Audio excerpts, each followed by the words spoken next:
Não há pessoa de que tenhamos notícia que não tenha sonhos. Todos nós sonhamos, a verdade é essa. A própria ciência, a psicologia, a psiquiatria, já comprovou de 1000 formas de que todos nós sonhamos. Claro, nem todos nós lembramos dos sonhos. A grande verdade é essa, nem todos lembramos. Mas a ciência diz que sonhamos sempre, ainda que não lembremos. Os sonhos são um fenômeno que realmente é comum a todas as culturas, a todos os povos, a todas as pessoas, das mais pobres às mais ricas, enfim. Não estou aqui para dissertar sobre os sonhos em si, mas o que os sonhos representam para a doutrina espírita? Essa é a grande questão, e é uma questão maravilhosa. Kardec, no Livro dos Espíritos, aborda a questão dos sonhos, questionando as entidades venerandas que respondem de várias formas sobre os sonhos. Naturalmente, eu não lerei e nem me reportarei a essa parte fundamental, importantíssima, porque isso pode perfeitamente ser lido por qualquer pessoa naturalmente. Na internet nós encontramos download do Livro dos Espíritos, várias edições e traduções à vontade, gratuitamente, sem contar os preços extremamente acessíveis que podem se encontrar para se comprar qualquer livro dos Espíritos, em qualquer livraria, obra básica, que é importante ler. E recomendaria a que qualquer um lesse, ainda que por curiosidade. Eu desafio qualquer pessoa a ler o Livro dos Espíritos, qualquer pessoa, com atenção, com tranquilidade, com consciência, e no final ter alguma coisa a dizer que desabone. Mas enfim, a questão não é essa. Os sonhos podemos dividir em várias características. Entendamos em primeiro lugar a questão do corpo e do espírito. Os yogis muitas vezes fazem a projeção do corpo astral, onde eles, por meditação e por relaxamento, desprendem o espírito e o espírito vê, enxerga situações, coisas e depois volta para o corpo. É uma prática comum na Índia e nos povos que se dedicam a yoga, não é? Ou seja, existe, vamos partir desse pressuposto, sem querer entrar em outras leis e outras doutrinas que não estão dentro do corpo da doutrina espírita. Vamos nos restringir à elucidação fantástica e maravilhosa que a doutrina espírita nos dá a respeito dos sonhos. Temos que entender, em primeiro lugar, que o corpo é um ser material. Temos o espírito, que é um ser imaterial, exatamente o oposto do material. E temos o elo, que faz aquela junção específica entre o material e o imaterial, para que o imaterial, espírito, possa atuar sobre o corpo e vivermos como nós estamos agora. Esse ser que é semimaterial chama-se perispírito, né? Uma analogia ao perisperma da fruta, que envolve a fruta, né? Analogia feita por Kardec. Palavra também criada por ele para designar algo explicado pelos espíritos de forma muito clara. Esse perispírito, sendo, por assim dizer, o envoltório do espírito, como se fosse o agente plástico que dá junção entre um e outro, ele é o que se desprende no momento do sono. No momento do sono vivemos uma vida orgânica, meramente orgânica, sendo que o perispírito se desprende, carregando consigo próprio, evidentemente, o espírito. Partes que são, na verdade, não muito claras em suas delimitações, muito difícil de se explicar, mas entendamos que o perispírito se desprende do corpo no momento do sono. Basta um estado leve de adormecimento para que o espírito se desprenda levemente. Quando muitas vezes estamos quase pegando no sono e tomamos um susto, de repente, é porque o espírito estava justamente se deslocando e voltou, perispírito melhor dizendo, e voltou para o corpo. Aí temos uma diferenciação fundamental para fazer, para que possamos entender plenamente a questão dos sonhos. Quando o corpo adormece, ainda que seja levemente, ainda que seja de forma muito tênue, o perispírito ele se desloca levemente. Quando esse deslocamento permanece leve, ocorre aquele fenômeno que é a reprodução daquilo que nós vimos durante o dia, durante a semana, pessoas em que falamos, trechos de filmes que nós vimos, situações corriqueiras do nosso dia a dia que ficam gravadas e se confundem naquele momento. Eu me recordo uma certa vez que eu tive um sonho de uma televisão com um videocassete embutido. Eu estava nesse momento adormecendo na casa de meus sogros. Eu despertei com esse sonho curioso e olhei na minha frente. Na minha frente havia uma TV com um videocassete, a mesma TV que eu tinha sonhado, porque o meu sono foi muito leve, muito leve. O meu perispírito, ele apenas, que estava no corpo, ele apenas se desprendeu muito suavemente. Então as imagens do dia, aquelas que me ficaram fixas na mente de uma forma ou de outra, naquele momento voltaram à tona. Esse é um estágio. Mas no momento exato em que o perispírito se desprende mais do corpo, ele passa a adquirir autonomia. Essa autonomia torna o perispírito, ou melhor dizendo, o perispírito jungido ao espírito, senhor de recordações que muitas vezes em estado de vigília, acordados, nós não temos. Frequentemente lembramos de outras coisas, modificamos ligeiramente nosso ponto de vista, ou muito nosso ponto de vista, porque a própria doutrina espírita nos explica que muitas vezes a vontade do espírito é diferente da nossa. O nosso espírito tem uma vontade diferente, porque ele, quando se desprende, adquire uma autonomia e uma liberdade que não está limitada pelos sentidos. Aí cabe um parênteses a se fazer, que cada um de nós consiga imaginar, consiga visualizar, consiga pensar que quando o corpo morre, o espírito passa a ver, não com os olhos, que foram para debaixo da terra, não ouvir com os ouvidos, que já não existem mais, mas todo ele é visão, todo ele é audição, todo ele é sensação, automaticamente muito mais poderosa em termos de criação individual. Lembremos o filme Sexto Sentido. Ele criou aquilo que ele queria ver, porque os olhos dele, quem mandava era o espírito, não mais os olhos físicos. Portanto, cabe fazer essa distinção, esse pormenor, para percebermos que no momento do sono, o perispírito, com o seu espírito correspondente, se desprende. Quando esse desprendimento é maior, porque o sono tende a ser mais pesado, quando esse desprendimento é maior, o espírito adquire autonomia. Nessa autonomia é que ocorre o sonho propriamente dito, que não é um reflexo das coisas que nós vimos no nosso dia a dia. Sonhamos com ideias, com pessoas, com situações, muitas vezes impossíveis, inusitadas, absurdas e etc, etc. Cabe aqui uma noção muito clara. O tempo e o espaço para nós está circunscrito à nossa ambientação de corpo, de matéria, de terra, de movimento translativo e etc. Quando nós temos um espírito que se desprende do corpo, nós não temos mais a noção de tempo, a dimensão de tempo e a dimensão de espaço conforme conhecemos. Automaticamente, dependendo da evolução do espírito, dependendo do perispírito mais material ou mais semimaterial, mais denso ou mais etéreo, mais limpo ou mais sujo, para usar uma terminologia mais corriqueira. Dependendo do estado do nosso perispírito, nós aí iremos nos desprender e poderemos passar por diversas situações. Eu poderia enumerar algumas situações. Em primeiro lugar, podemos visitar outros lugares, outros países, outras pessoas que em estado de espírito, elas nos conhecem, mas nós, encarnados, não as conhecemos. Às vezes outros lugares, outros idiomas, outras culturas, que muitas vezes nos parecem estranhíssimas quando lembramos dos nossos sonhos.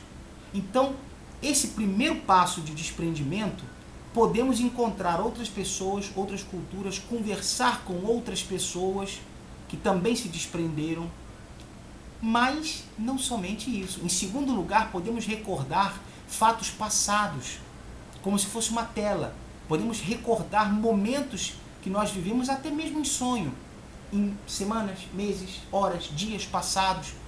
Podemos vivenciar novamente em nosso psiquismo situações já passadas.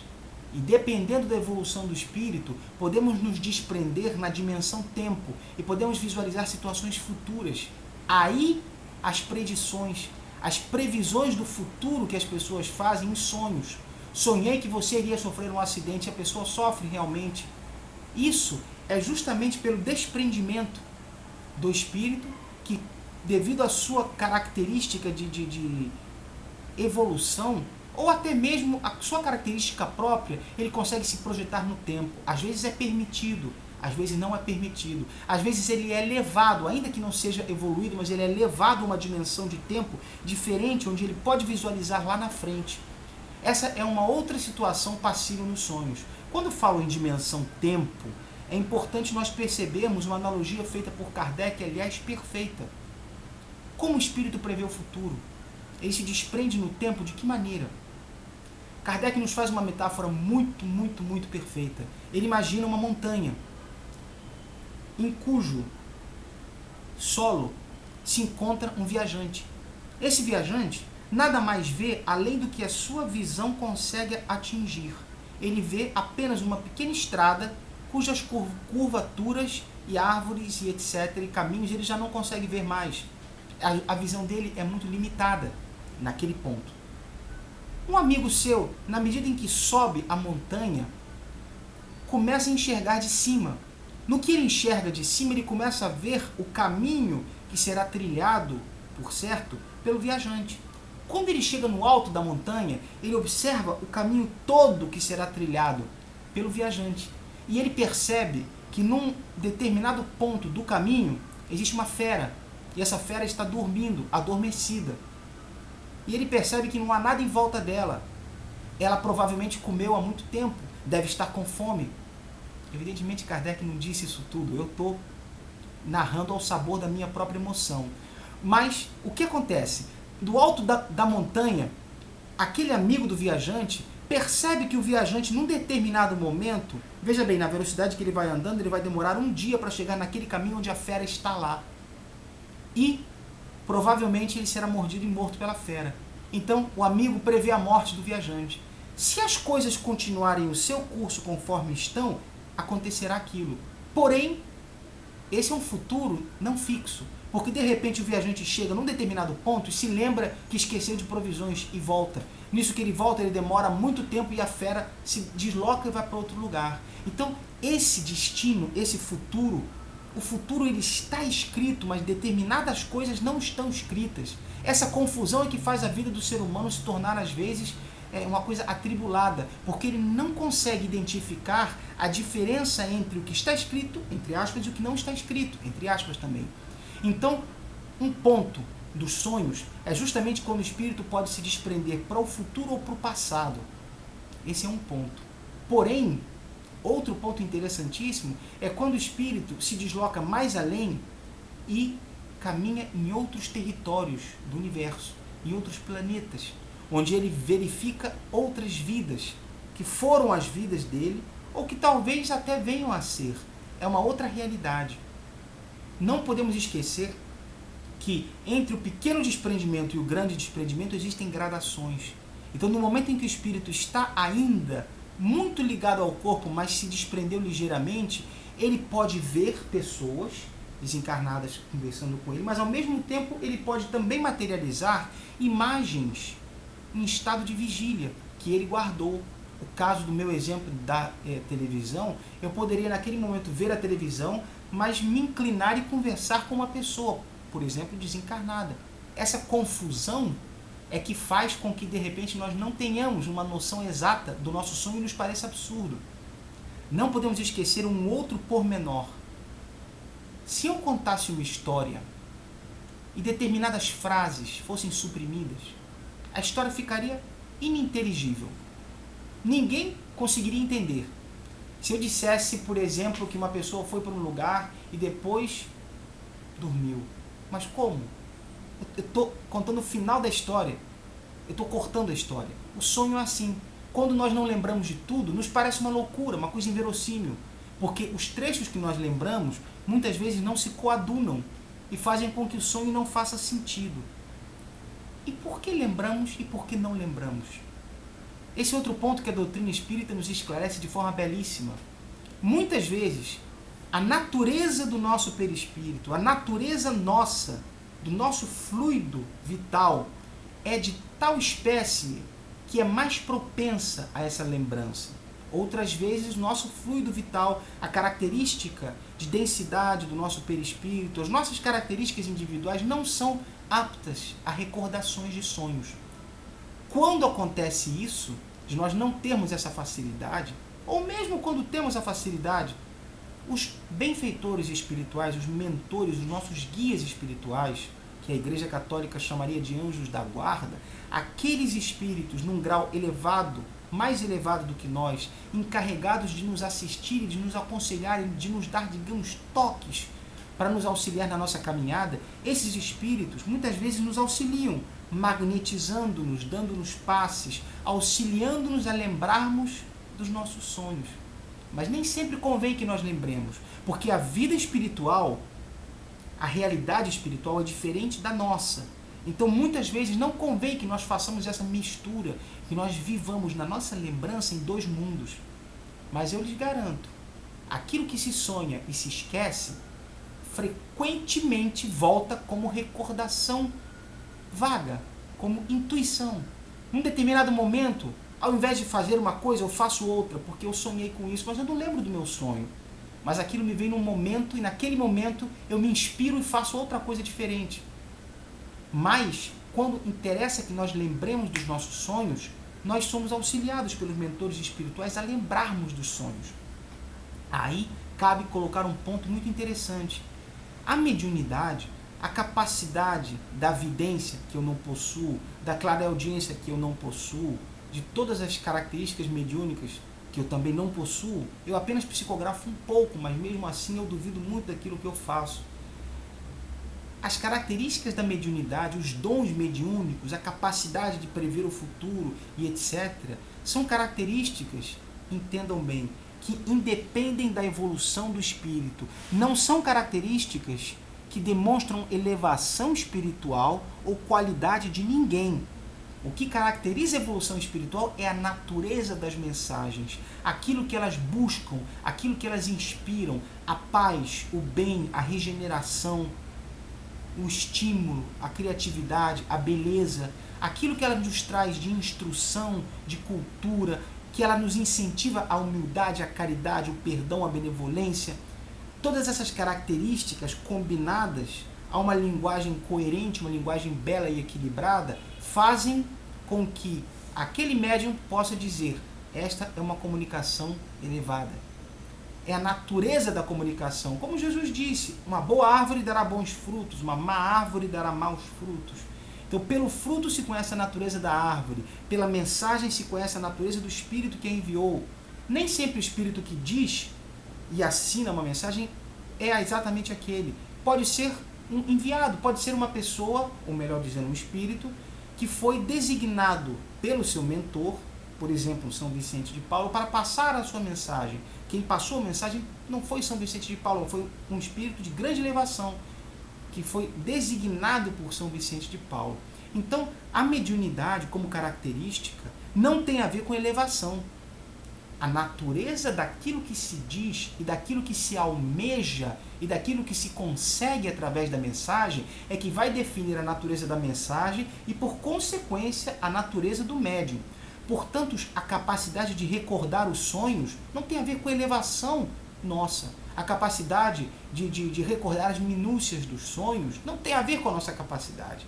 Isso é um ponto que se deve esclarecer muito bem. Então, os sonhos, eles concatenam essa série de características que muitas vezes se misturam e tornam os sonhos coisas muitas vezes sem sentido. Aí, os astrólogos ou os amantes da astrologia irão me perguntar: por acaso sonhar com uma coisa significa outra? Essa é uma pergunta que muitas pessoas se fazem. Eu diria, os espíritas ortodoxos reportar-se-ão a Allan Kardec e dirão, baseados plenamente na doutrina espírita, de que nada tem a ver sonhar com uma coisa para designar outra. Ah, sonhei com um dente, significa que fulano irá morrer.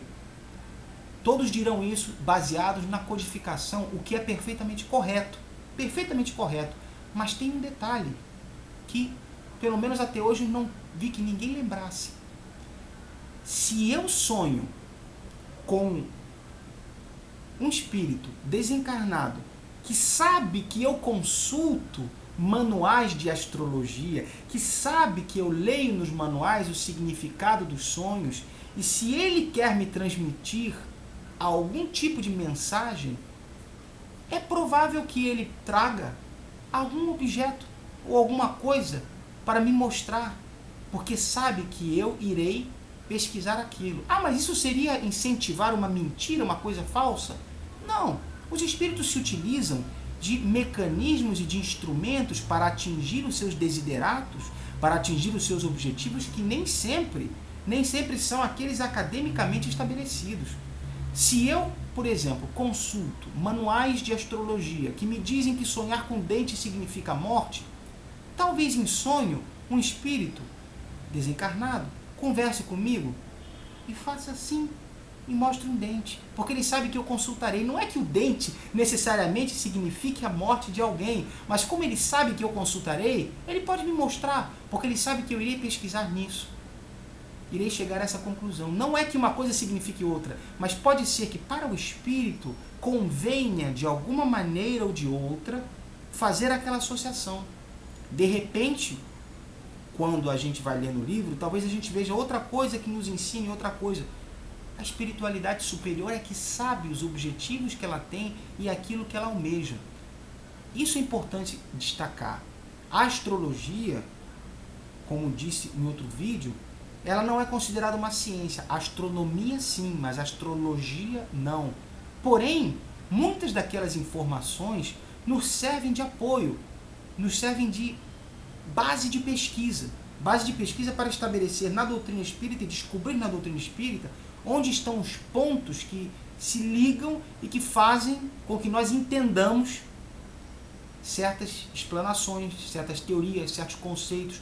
Por exemplo, quando eu falo dos sonhos, eu preciso mencionar esse aspecto astrológico, entre aspas, para mostrar que a espiritualidade se serve de diversos instrumentos de acordo com a necessidade, de acordo com as características. Então, os sonhos, eles têm essas diversas vertentes. Podemos sonhar com algo que pensamos no dia, podemos fazer essa associação com viagens dentro do espaço, dentro do tempo, para o passado, para o futuro. Podemos visualizar uma encarnação nossa passada, podemos visualizar uma provável encarnação nossa futura, trechos. E esses trechos, às vezes, eles não fazem sentido porque são recortados. Nem sempre convém que nós lembremos dos sonhos, por diversas razões, porque isso confundiria a nossa vida, o nosso cotidiano, porque talvez não interesse que nós saibamos do futuro, porque às vezes saber do futuro paralisa o nosso presente. Muitas vezes o futuro nos é revelado para não acontecer. Quando o futuro nos é revelado, e para isso eu peço a atenção de um amigo meu que colocou platina na mão porque sua esposa sonhou com um acidente de moto. Esse acidente foi para avisar a ele que não deveria sofrer um acidente. Ele não precisava daquele acidente. A esposa sonhou com todas as características do acidente. Na época não era esposa ainda, se não me engano. E ele sofreu um acidente e ele colocou a platina na mão. Mas o aviso foi dado para que não acontecesse aquilo. Porque às vezes nós criamos com o nosso livre-arbítrio realidades desnecessárias. A prova é o próprio suicídio, que a pessoa não está fadada a suicidar-se. Ninguém está fadado a suicidar-se de maneira alguma, mas a pessoa se impõe isso voluntariamente. Como eu agora voluntariamente poderia me machucar. Existe no meu destino, no momento em que eu devo me machucar por mim mesmo? É claro que não. Eu escolho. Se eu escolho, eu posso criar uma realidade desagradável que prejudique o rumo do meu destino e o rumo do meu desenvolvimento sem que isso seja necessário. Não estava escrito aquele acidente, mas você andava de moto, você andava correndo, andava 140, 150, por opção tua. Aquilo não era necessário, não era preciso aquilo, mas aconteceu. Então, as previsões do futuro, diga-se de passagem, quando são realmente verdadeiras, elas se dão, em termos de sonhos, já que estamos circunscritos a esse tema, elas se dão para avisar o ser humano, avisar que ele não precisa passar por aquela dificuldade, que aquilo ali pode ser evitado. mas ele não escuta. E a coisa acontece. Mas não porque deva acontecer, é porque ele não escutou. Ele deveria escutar. A previsão do futuro me faz lembrar perfeitamente aquilo que Chico Xavier, Francisco Cândido Xavier, dizia quando era consultado. Consultavam-no da seguinte maneira: Chico, você pode me dar uma mensagem? Ele dizia: eu vou tentar. Chico, você pode conversar com Emmanuel? Ele dizia: eu vou tentar. Chico, você pode visualizar? Vou tentar. Por que vou tentar? Não é somente uma humildade do nosso grande, gigantesco Chico Xavier. Não é somente uma humildade. É uma consciência de que nós não temos domínio sobre a espiritualidade. Nós não mandamos na espiritualidade. Nós não dizemos: agora eu vou prever o futuro. A consulta é tantos reais. Isso não existe. Não existe você determinar que tal coisa vai ser feita quando tal coisa depende da espiritualidade. A espiritualidade não nos obedece porque a gente quer. Ela não está a nosso serviço, ela não está, como diz o Divaldo Franco, a soldo de 10%. Ela não está. Ela faz o que ela acha que deve fazer, porque ela é a humanidade encarnada, porém desencarnada, num plano muito mais coerente, muito mais aberto. Ainda os ignorantes que desencarnam aqui, eles são um pouco menos ignorantes quando chegam lá, no sentido de que eles podem ver a realidade daquilo que muitas vezes eles não acreditavam. Então, já que eu falei em consultas pagas, o próprio preço não deve ser cobrado, porque Deus nos disse, ou melhor dizendo, Jesus Cristo falou: dai de graça aquilo que de graça recebeste.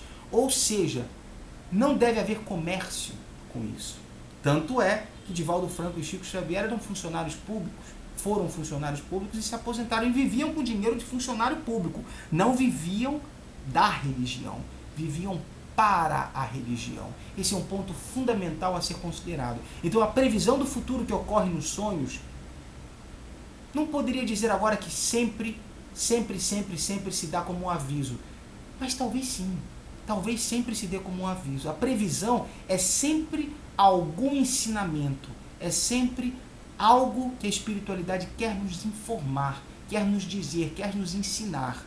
Então, nos sonhos temos que ficar muito atentos, porque o sonho é aquela bênção que a espiritualidade, que Deus nos concedeu, para que nós, desprendidos do mundo espiritual para encarnar, possamos perpetuamente, constantemente entrar em contato com o plano espiritual. Ou seja, é o momento de revermos aqueles que deixamos no plano espiritual, é o momento de revermos muitas vezes aonde estávamos antes de encarnar, matar as saudades, ainda que nós não lembremos, mas quando desencarnarmos vamos lembrar de todas essas incursões nossas no plano espiritual.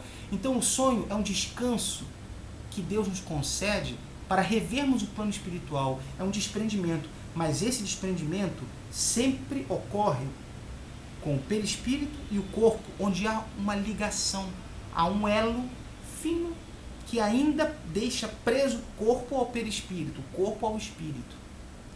Somente se rompe esse elo no momento da desencarnação e quando as forças vitais se extinguem, porque esse elo não se rompe no suicídio, porque no suicídio ocorre um processo diverso. As funções e as forças vitais decrescem ao momento da morte, e no momento da morte se rompem.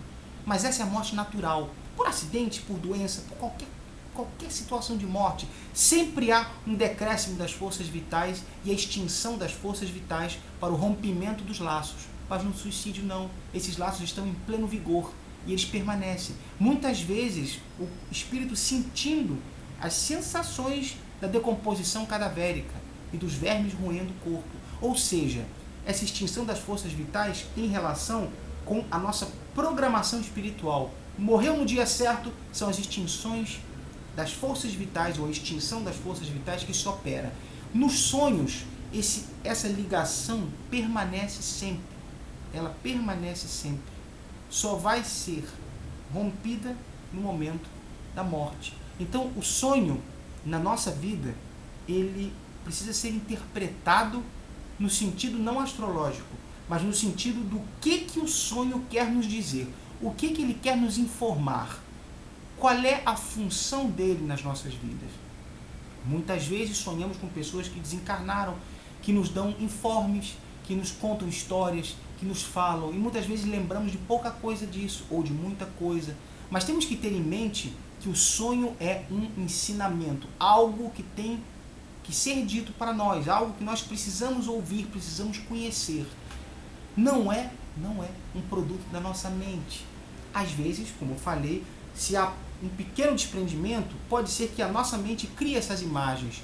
Mas vejamos, há uma diferença muito clara entre a nossa mente recordando os fatos do dia, da semana, ou do mês, ou do ano, e o espírito se desprendendo e realmente galgando outros lugares, outras esferas.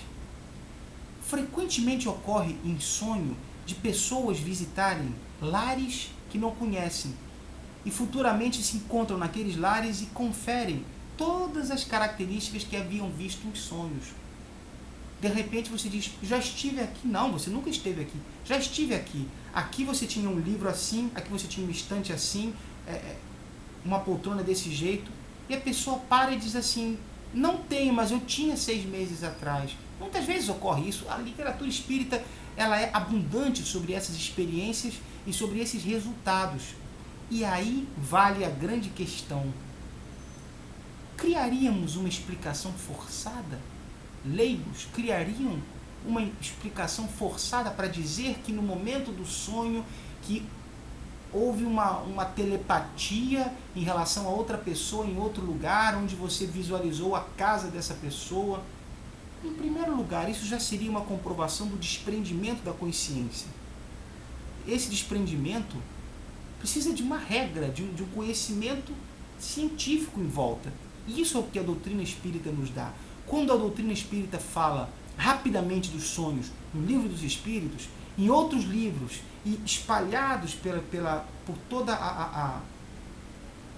a literatura espírita, temos explicações claras sobre esses fenômenos de sonhos e de explicações muito mais pormenorizadas. Cabe a nós pesquisarmos mais e nos interessarmos, porque, francamente, não sei quanto tempo estarei encarnado, e nenhum de vocês que assiste o que eu estou dizendo sabe quanto tempo ficará encarnado. Eu lhes pergunto, o que vem depois não é importante? Não é importante conhecer essas coisas? Deixemos de fantasias, deixemos de dogmas, deixemos de contos da carochinha. Observemos a realidade. Não é o que me agrada, não é o que eu acho bonito de ser dito, é o que é a realidade. A doutrina espírita tem um compromisso com a realidade dos fatos.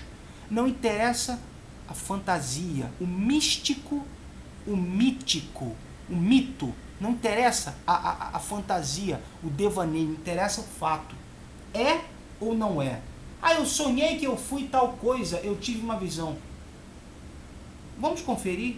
Ah, eu sonhei que eu me chamava fulano, vivi em 1800. Vamos conferir? Pode ter sido um sonho seu, você lembrou de um livro, ou você sonhou. A tua visualização foi uma visualização da tua imaginação. Isso também pode ocorrer. A doutrina espírita séria, ela só afirma quando as provas são cabais e quando as provas impedem qualquer tipo de subterfúgio. Nesses casos, a doutrina espírita diz, por exclusão, não sobrou nenhuma explicação possível. Só pode ser isto. E é isso que nós temos que entender nos sonhos. Os sonhos são exatamente essa manifestação. Cabe a nós, no momento em que sonhamos e lembramos, cabe a nós situarmos qual é a experiência e ensinamento que esse sonho quer nos indicar. Algumas pessoas dirão ou perguntarão, por que esquecemos dos sonhos? Bem, muito simples, basta raciocinar um pouco. O tipo de situação onde o espírito está transitando no sonho é tão diferente dessa nossa que a falta de analogia faz com que esqueçamos completamente. Mas não somente isso. O espírito que vê no sonho, ele não vê com o cérebro carnal, ele não vê com as sinapses, ele não vê o mecanismo de funcionamento dentro da massa encefálica, ele vê com o espírito. Então, quando ele volta, e recobra a estrutura do tronco encefálico, ele passa a não lembrar porque não foi com essa cabeça de carne, não foi com esse cérebro material que ele viu com os olhos do espírito. Esse é um ponto muito curioso, muito interessante. Exatamente porque não é no cérebro que fica tudo. O cérebro é um instrumento de manifestação do espírito. O espírito, ele utiliza da matéria cerebral para exteriorizar os seus pensamentos, a sua memória, para assimilar. Por isso, um remédio que ajude o funcionamento do cérebro melhora determinados aspectos da cognição, da memória. A cafeína faz a nossa memória se ativar. Mas, na verdade, a facilitação do instrumento cerebral, a melhora, faz apenas que o espírito possa se manifestar com um pouco mais de liberdade. Cuja liberdade sem a matéria, a liberdade é plena. O espírito sem a matéria tem a liberdade plena. Plena no sentido de não ser limitada pela estrutura material. O cérebro torna-se um limitador nas nossas vidas. Por isso, muitas vezes uma pessoa que nasce com uma deficiência mental, é o cérebro que tem a deficiência e que impede a plena manifestação do espírito. Não é o espírito que tem essa deficiência mental.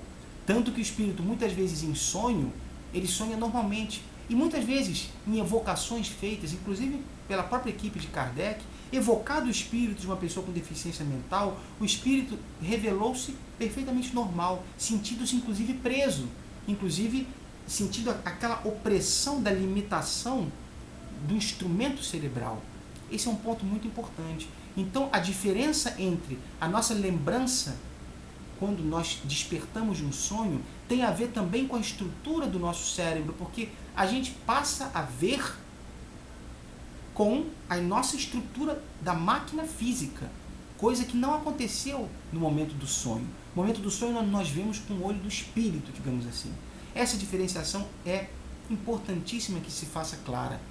E muitas vezes, outra coisa que seria importante falar sobre os sonhos, muitas vezes quando uma ideia tem que ser propagada, ela ocorre muitas vezes simultaneamente em várias partes do mundo. Os mentores espirituais propagam através dos sonhos das pessoas encarnadas aquela ideia, aquele medicamento, aquela revolução, aquele pensamento, aquela consciência que naquele momento da humanidade tem que ser disseminada. Muitas pessoas sonham com a mesma coisa, muitas pessoas despertam com aquelas mesmas ideias, aquela mesma intuição e criam e operam e modificam da mesma maneira. Aí é a espiritualidade que está operando em nossas vidas de uma maneira completa. Isso acontece muitas vezes. Às vezes os sonhos proféticos, pessoas que ocupam posições na Terra de destaque, muitas vezes têm sonhos que são programados pela espiritualidade para poder desenvolver nelas um desejo de transformação, um desejo de modificação e por aí vai. Mas o sonho é sempre um instrumento para atingir uma finalidade em nossas vidas de evolução, de crescimento, de aprendizado, de observação. Sempre um ensinamento. Quase sempre ou sempre.